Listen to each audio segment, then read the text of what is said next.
Vamos a hablar de una cuestión de mejora de los servicios que se prestan en los puertos deportivos de nuestro país y concretamente de la parada corta, de la escala corta. ¿Qué ocurre cuando llegas con un barco de recreo, con un velero a un puerto y necesitas hacer una parada durante una hora y media, para descansar, para recuperarse un poco, a lo mejor de un día un poco difícil, o para aprovisionarse, o para consultar algo,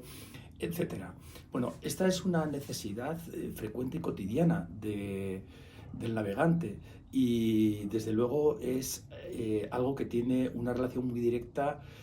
con la esencia de lo que tiene que ser un puerto en general y de lo que tiene que ser un puerto deportivo. La idea es muy simple.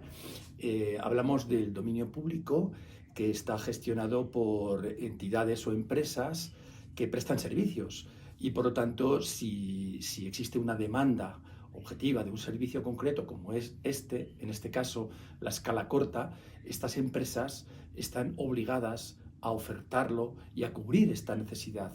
Está claro que en algunos casos se puede pedir una contraprestación por la prestación de este servicio, es decir, la aplicación, por ejemplo, de una tarifa, pero lo que no debe de ocurrir es que un barco que necesite hacer una escala de este tipo no encuentre un espacio disponible, o lo que es peor y todavía más grave, es que el puerto rechace este tipo de escala. Por lo tanto, rechace esta prestación de servicios a la que de alguna manera efectivamente el puerto está obligado por su razón de ser. No hay que olvidarse de que los puertos deportivos son entidades relacionadas con una actividad que es el ocio. Por lo tanto, la cordialidad, la amabilidad, la hospitalidad tienen que ser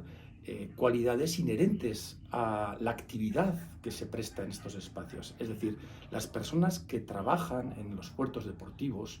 las personas que gestionan y dirigen los puertos deportivos, nunca pueden olvidar que este es uno de los fines primordiales de la actividad que desarrollan. Por lo tanto,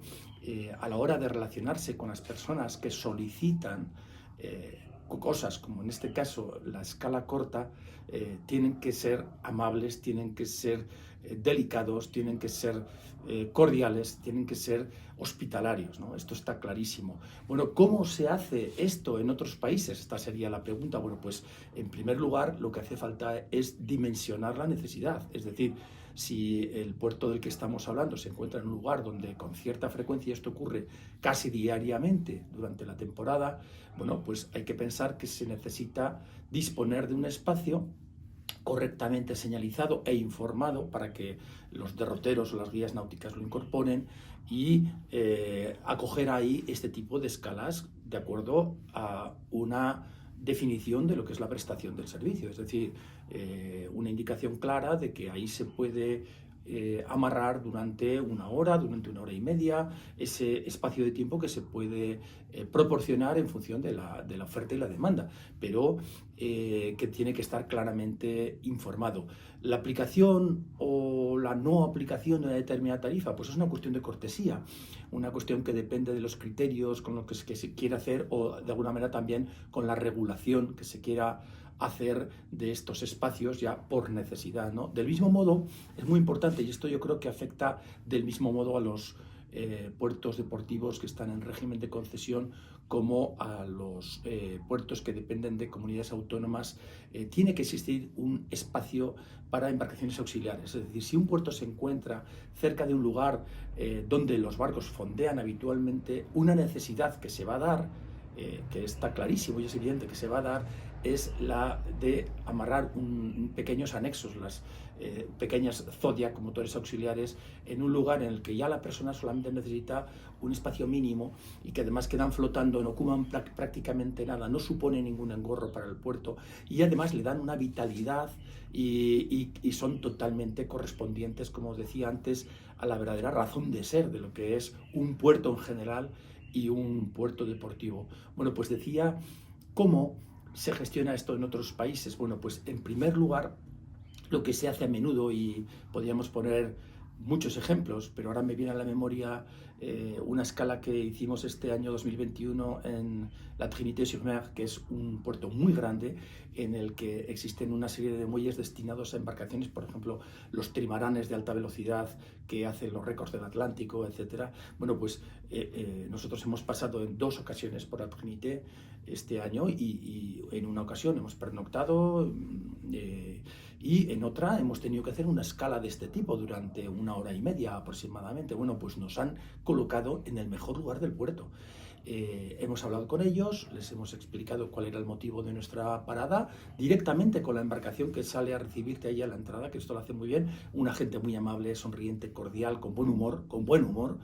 y nos han colocado en un muelle fantástico. Luego hemos vuelto a hablar con ellos, incluso en un momento determinado, como la parada se prolongó un poco, yo llegué a indicarles que, bueno, que ya llevábamos allá más de 1 hora y media parados y que si querían pasábamos por la oficina del puerto que está allá al ladito y que liquidábamos una estancia al puerto. Y nos dijeron que ni hablar, que no había ningún problema, que tranquilos, etc. Y a nuestro lado pues había 2 o 3 barcos que se encontraban en una situación similar. ¿Qué es lo que ocurre? Que este clima de cordialidad, de hospitalidad, de relaciones amables, al final se convierte en un clima que favorece al puerto y le da una vitalidad fantástica. De manera que todo eso crea un estilo, un modelo de gestión que al final es verdaderamente el que mejor encaja con la actividad de un puerto deportivo. Yo creo que esto es algo que tendríamos que afrontar en nuestro país, todas las entidades que gestionan puertos deportivos, empresas públicas, entidades privadas, tienen que sentarse a reflexionar, reunirse y reconducir, en muchos casos reconducir su modelo de gestión hacia este tipo de comportamientos, ¿no? Para no tener que oír con tanta frecuencia casos en los que un barco necesita tal o cual cosa y se acerca a un puerto y es mal recibido o no le contestan con la radio o hay una persona que les da una mala contestación, etc. Todo este tipo de cosas hay que desterrarlas inevitablemente y hay que hacer una reflexión sobre